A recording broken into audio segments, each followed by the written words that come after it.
बुलंदशहर के सिकंदराबाद में रहने वाले रिटायर्ड बैंक कर्मचारी की ग्रेटर नोएडा के एक अस्पताल में कोरोना संक्रमण के चलते मौत हो गई। इस घटना के बाद स्वास्थ्य विभाग में हड़कंप मचा है।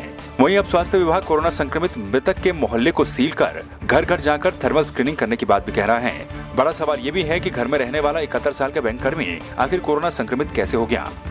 उसकी रिपोर्ट तैयार कोरोना की सैंपल लेके जो टेस्ट हुआ वहाँ से वो पॉजिटिव मिल गई है। पॉजिटिव मिल गई। सर आगे क्या प्लानिंग है इसका? आगे ये है कि यहाँ पर जो भी क्लोज कॉन्टैक्ट और हाई और लो क्लोज कॉन्टैक्ट हाई रिस्क और लो रिस्क हैं तो उनकी दोबारा सैंपलिंग कराई जाएगी। जी जिस हिसाब से इन्होंने अपने आप को अंदर कर रखा था, कमरे में बंद थे, और इस हिसाब से हमें मोहल्ले में किसी को भी उम्मीद नहीं थी कि ना कोरोना हो सकता है।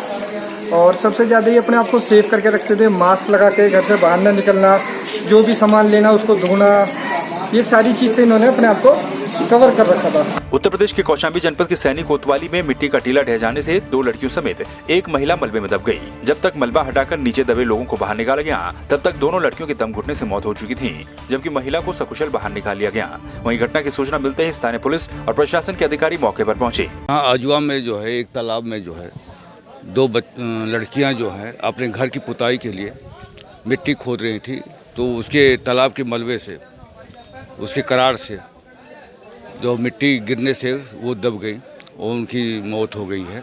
एक का नाम पूनम है, दूसरा का अंजलि नाम है, और एक लड़की जो है एक व्यक्ति और भी घायल हुआ है जिसको उपचार के लिए हम भेजे। हमीरपुर जिले के कलेक्ट्रेट परिसर में आतंकवाद विरोधी दिवस के अवसर पर जिलाधिकारी ने कलेक्ट्रेट कर्मियों और अन्य प्रबुद्ध नागरिकों को सोशल डिस्टेंसिंग का पालन करते हुए आतंकवाद विरोधी दिवस की शपथ दिलाई। इस मौके पर जिलाधिकारी डॉक्टर ज्ञानेश्वर त्रिपाठी ने सभी प्रकार के आतंकवाद और हिंसा का डटकर विरोध करने, मानव जाति के सभी वर्गों के बीच आपसी शांति, सामाजिक सद्भाव तथा सूझबूझ कायम करने, मानवीय मूल्यों को खतरा पहुँचाने वाली शक्तियों से लड़ने की शपथ दिलाई।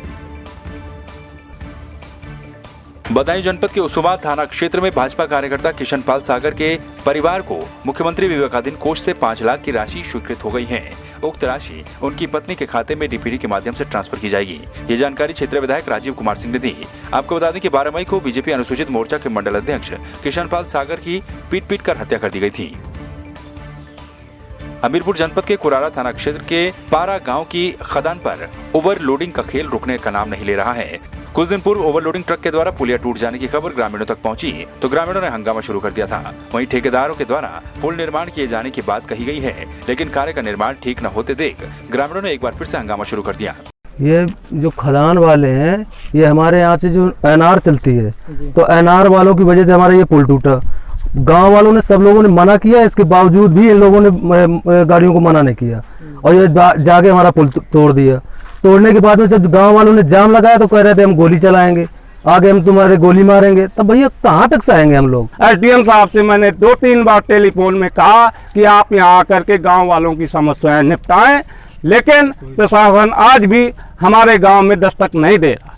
मैं मीडिया के माध्यम से ये कहना चाहता हूँ कि कम से कम ठेकेदार तो ठीक है, लेकिन प्रशासन भी ये गांव में ध्यान दे आकर के, और ये पुल का कैसे भी निर्माण हो, पुल चाहिए हमको और कुछ नहीं चाहिए। कौशाम्बी के पूरा मुफ्ती थाने के हटवा ग्राम प्रधान की गर्भवती भाभी की रिपोर्ट कोरोना पॉजिटिव आने से हड़कंप मच गया। प्रधान की भाभी सल्लापुर चौकी के समीप नवनिर्मित मकान में क्वारंटीन थी। बताया जा रहा है कि पॉजिटिव मरीज 1 सप्ताह पहले अपने परिजनों के साथ मुंबई से लौटी थी।